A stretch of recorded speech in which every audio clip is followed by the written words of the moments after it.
Hi there. My name's Aaron Lanterman. I'm a professor of electrical and computer engineering at Georgia Tech, and in a couple of previous videos, I took a look at some unusual compressor topologies, namely the EMT261 and the PNH AFC2. At the end of those videos, I asked y'all if you knew about any other weird compressors I should look at. And wow, did you find a weird one? Namely the Magna-Tech Type 31 compressor. The Magna-Tech 31 uses a matched pair of Thyrite Varistors in an arrangement where they're between a couple of transformers, one at the input and one at the output.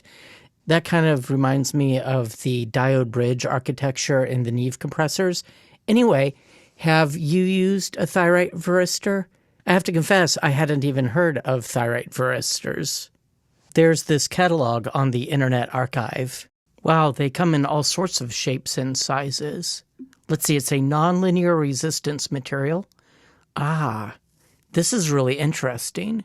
So the current is equal to some constant times the voltage to some power.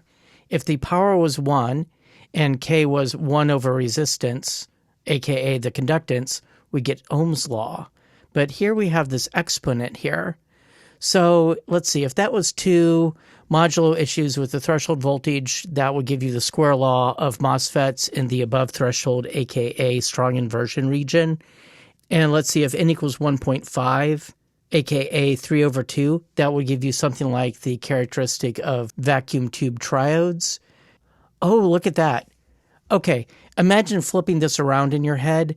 I'm used to seeing the voltage along the horizontal axis and the current along the vertical axis.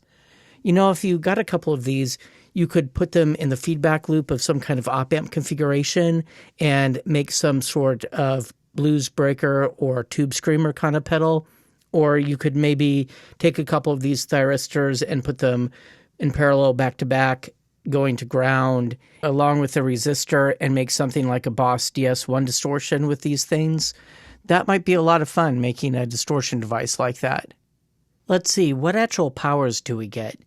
Okay, it says that N will usually be at least 2, but in special cases maybe as high as 6. Wow. I'm really curious about what the power N is for the varistors used in this particular compressor, but I can't seem to find any information about this particular part number. Anyway, let's look at the schematic a bit more. Okay, so the signal is coming in here, and we have this negative terminal for the thyristors that goes down this direction, and let's see what that is hooked to. Okay, so that looks like that's hooked to part of the side chain. Interesting. Oh, wait a minute. I think I misspoke earlier.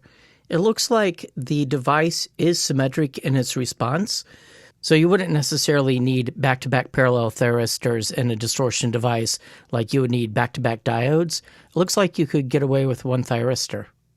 I would like to thank Dave Askew, who brought the Magna-Tech 31 to my attention and sent me the documentation for it. He's currently making some gear under the name Electrophonic. I'll post a GitHub link to the documentation in the description below, so you can check that out and see what you can discover. And if you discover anything interesting, please leave a comment.